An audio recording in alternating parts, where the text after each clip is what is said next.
सुंदरवन जंगल में टुनटुनी चिड़िया अपनी माँ टूनी चिड़िया के साथ रहती थी। टुनटुनी चिड़िया को बचपन से ही सिलाई करने का बहुत शौक था। जब भी उसे समय मिलता वो अपनी माँ की सिलाई मशीन निकाल कर उस पे सिलाई करने लगती। माँ ये देखो ना, मैंने कितनी अच्छी फ्रॉक सिली है।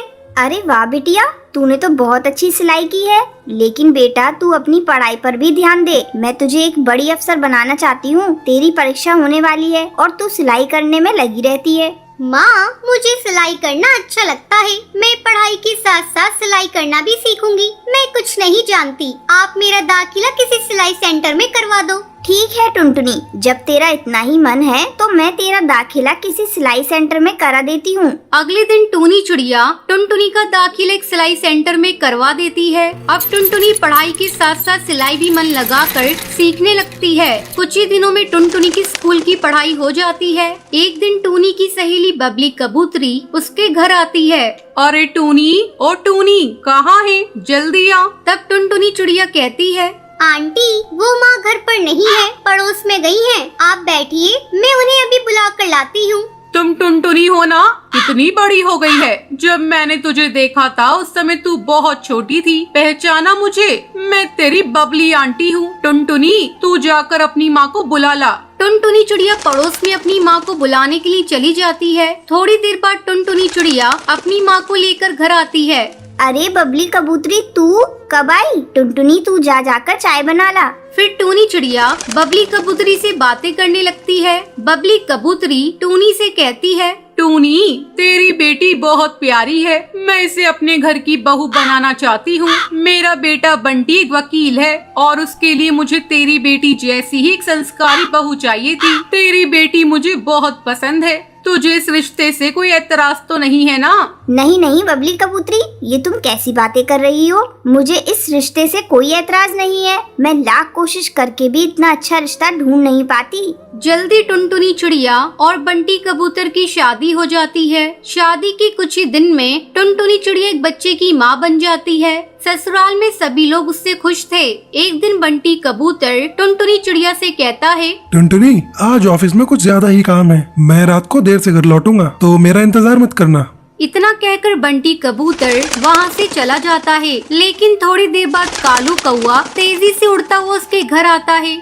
गजब हो गया टुनटुनी बहन। जब बंटी कबूतर अपने ऑफिस जा रहा था तब एक बाज ने उस पर हमला कर दिया, जिसमें उसकी मौत हो गई। इतना सुनते ही टुनटुनी चिड़िया रोने लगती है।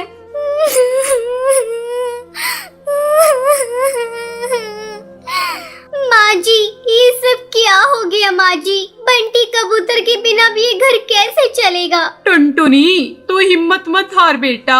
ऊपर वाले की मर्जी के आगे किसी की नहीं चलती। इस तरह कुछ दिन गुजर जाते हैं। टुनटुनी चिड़िया अपना दुख भुलाकर सिलाई का काम करना शुरू कर देती है। आस पड़ोस के पक्षी उसके पास अपने कपड़े सिलवाने के लिए आने लगते हैं। एक दिन हरी काकी उससे कहती है, टुनटुनी तू तो इतनी अच्छी दर्जी है, इसके बारे में तो मुझे पता ही नहीं था। कम पैसों में बहुत अच्छे कपड़े सिल देती है। तू ऐसा कर, अपना एक बुटीक खोल ले। हाँ काकी, आपका सुझाव बहुत अच्छा है। मैं जल्दी ही अपना बुटीक खोलूंगी, लेकिन इसके लिए पहले मैं माँ जी से इजाजत लूंगी। हरी काकी के जाने के बाद टुनटुनी चिड़िया अपनी सास से बुटीक खोलने की इजाजत मांगती है। माँ जी क्यों ना मैं अपना एक बुटीक खोल लूं, इससे अच्छी कमाई हो जाएगी। ठीक है टुनटुनी, तुझे जो अच्छा लगे वो कर। तू अपने बुटीक का अच्छे से काम कर, मैं तेरे बच्चे को संभाल लूंगी। जल्द ही टुनटुनी चिड़िया अपना बुटीक खोल लेती है। अब उसकी कमाई पहले से दुगनी हो गई थी। इस तरह टुनटुनी चिड़िया खुशी खुशी अपनी जिंदगी बिताने लगती है। टुनटुनी नाम की धोबन अपने पति बंटी के साथ धोबी घाट पर काम किया करती थी। टुनटुनी और बंटी की जिंदगी में खुशियों की कोई कमी नहीं थी। उनके पास जितना अनाज होता था वो उसमें गुजारा कर लेते थे। एक दिन बंटी अपनी पत्नी टुनटुनी को कहता है, टुनटुनी जब से तुम मेरी जिंदगी में आई हो मुझे ऐसा लगता है मेरे सारे दुख और दर्द कहीं चले गए हैं। हाँ जी, ये तो आपका बड़प्पन है। मैं तो आपसे शादी करके बहुत सुखी हूँ। बस मेरी जिंदगी में एक ही कमी लगती है, काश वो भी हो जाए। इतना ही कहकर टुनटुनी चुप हो जाती है। टुनटुनी मुझे पता है तुम किस बारे में बात कर रही हो, लेकिन नसीब के आगे किसका चला है। भगवान जो चाहता है वही होता है।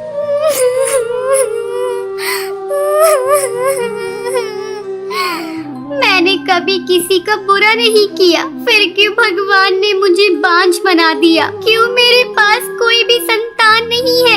मैं हमेशा से ही दूसरे के बच्चों को खिलाकर अपना दिल बहला लेती हूँ, लेकिन मेरा भी मन करता है मेरी खुद की संतान हो जो मुझे माँ कहकर बुलाए। टुनटुनी तुम परेशान क्यों होती हो? कोई नहीं, भगवान ने चाहा तो हमारे पास भी संतान होगी। चलो अब अपना काम करते हैं। कुछ कपड़े धुलने के लिए पड़े हैं, उन कपड़ों को धो लेते हैं। हाँ जी, आप सही कह रहे हैं। चलिए, काम तो करना ही है। टुनटुनी जाकर कपड़ों का गट्ठा खोलती है और उसे देखकर रोने लगती है।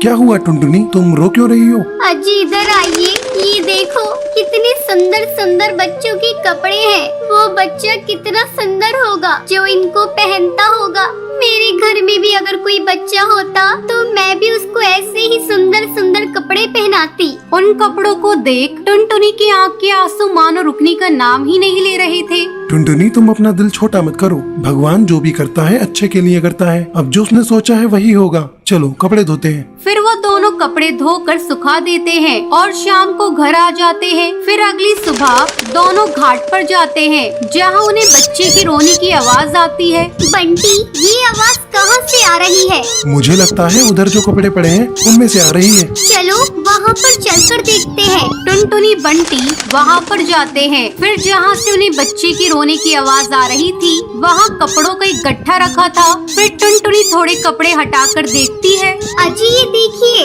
इन कपड़ों में तो कोई बच्चा लिपटा हुआ पड़ा है। टुनटुनी बच्चे को देखती है, वो एक बहुत ही प्यारी चिड़िया थी। अजी ये कितनी सुंदर चिड़िया है। कौन इतनी प्यारी चिड़िया को यहाँ पर छोड़ गया है? पता नहीं कैसे कैसे पक्षी हैं। कोई बच्चे को तरसता है तो कोई बच्चे को छोड़कर चला जाता है। खैर जो भी हो, अब से ये बच्ची हमारी है। हो सकता है भगवान ने तुम्हारी सुन ली हो और ये बच्चा तुम्हें दे दिया हो। फिर बंटी जैसे ही बच्चे के नीचे पड़े कपड़ों को उठाता है तो वो देखता है उसके नीचे बहुत सारे पैसे पड़े थे। अजी ये इतने सारे पैसे इस बच्ची के साथ कौन छोड़ गया? शायद जिसने इस बच्ची को छोड़ा है उसने ही इसकी परवरिश के लिए पैसे छोड़े हैं। पर कोई ऐसा क्यों करेगा? मेरी तो समझ में नहीं आ रहा है कि कोई ऐसा क्यों करेगा। लेकिन कोई ऐसा करके गया है। चलो ये पैसे इस बच्ची के लिए ही है तो बच्ची के काम ही आने चाहिए। टुनटुनी और बंटी बच्ची को घर ले जाते हैं और बच्ची को अच्छे अच्छे खिलौने लाकर देते हैं और बहुत अच्छा खाना भी खिलाते हैं। बच्ची भी अब धीरे धीरे बड़ी होने लगती है। एक दिन टुनटुनी बंटी से बोलती है, अजी अब हमारी बच्ची बड़ी होने लगी है, हमें इसको अच्छे से स्कूल में पढ़ाना चाहिए क्योंकि ये बहुत ही चतुर है और कितनी सुंदर लगने लगी है। टुनटुनी चाहता तो मैं भी यही हूँ, इसको अच्छे से अच्छे स्कूल में पढ़ाना। लेकिन तुझे तो पता ही है हमारी इतनी कमाई नहीं होती कि अपनी बेटी को अच्छे से स्कूल में पढ़ने के लिए भेज दें। लेकिन कुछ भी हो, मैं अपनी गुड़िया को उस स्कूल में जरूर पढ़ने भेजूंगा और एक अच्छी चिड़िया बनाऊंगा।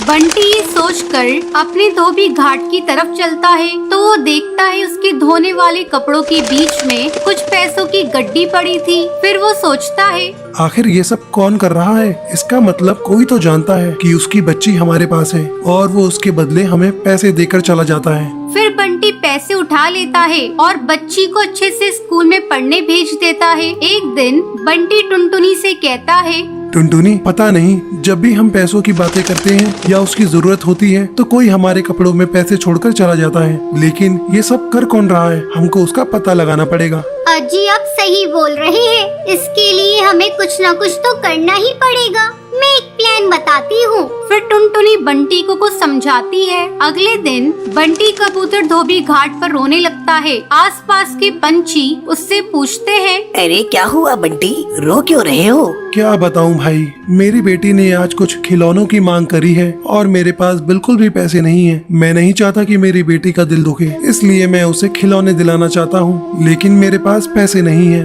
अरे कोई बात नहीं बंटी, तो तेरे पास थोड़ा बहुत पैसा है उसी से अपनी बेटी को खिलौने दिला दे। वो छोटी है, ऐसे ही खुश हो जाएगी। इतना कहकर सब पंछी वहाँ से चले जाते हैं। फिर रात होने पर टुनटुनी और बंटी देखते हैं एक पक्षी उनके कपड़ों के पास कुछ रखकर जा रहा है। टुनटुनी और बंटी उसे पकड़ लेते हैं। अरे भाई भाई, अरे तुम कौन हो और क्यों हमें हमेशा ऐसे ही पैसे देकर चले जाते हो? अगर तुमको बच्चा पालना ही था तो तुम खुद क्यों नहीं पाल लेते? ये सुनकर कालू कौवा रोने लगता है और रोते रोते बोलता है, मैं और मेरी पत्नी बहुत अच्छे से रहते थे। मैं उसको बहुत प्यार करता था, लेकिन ये बात मेरे घर वालों को अच्छी नहीं लगती थी, तो उन्होंने हमें घर से निकाल दिया। जैसे ही मेरी बेटी का जन्म हुआ तो उसकी माँ इस दुनिया को छोड़कर चली गई। कुछ दिन तो मैंने अपनी बच्ची की परवरिश की, लेकिन ये मुझसे नहीं हो पा रहा था। ये आपकी बच्ची है, फिर आपने अपनी बच्ची को हमें क्यों दिया? मैंने एक दिन यहाँ टुनटुनी बच्ची के लिए तड़पते हुए रोते हुए देखा। फिर मैंने सोचा कि आपको संतान की जरूरत है, इसलिए चुपके से बच्ची को यहाँ छोड़ गया। और जैसा मैंने सोचा था बिल्कुल वैसा ही हुआ। मैं जरूरत पड़ने पर पैसे देकर जाता हूँ, जिससे मेरी बच्ची की परवरिश में कोई कमी ना आए। मैं आप लोगों से हाथ जोड़कर बोलता हूँ कि मेरी बच्ची को कभी भी ये मत बताना कि मैं उसका पिता हूँ, वरना वो मुझसे नफरत करने लगेगी।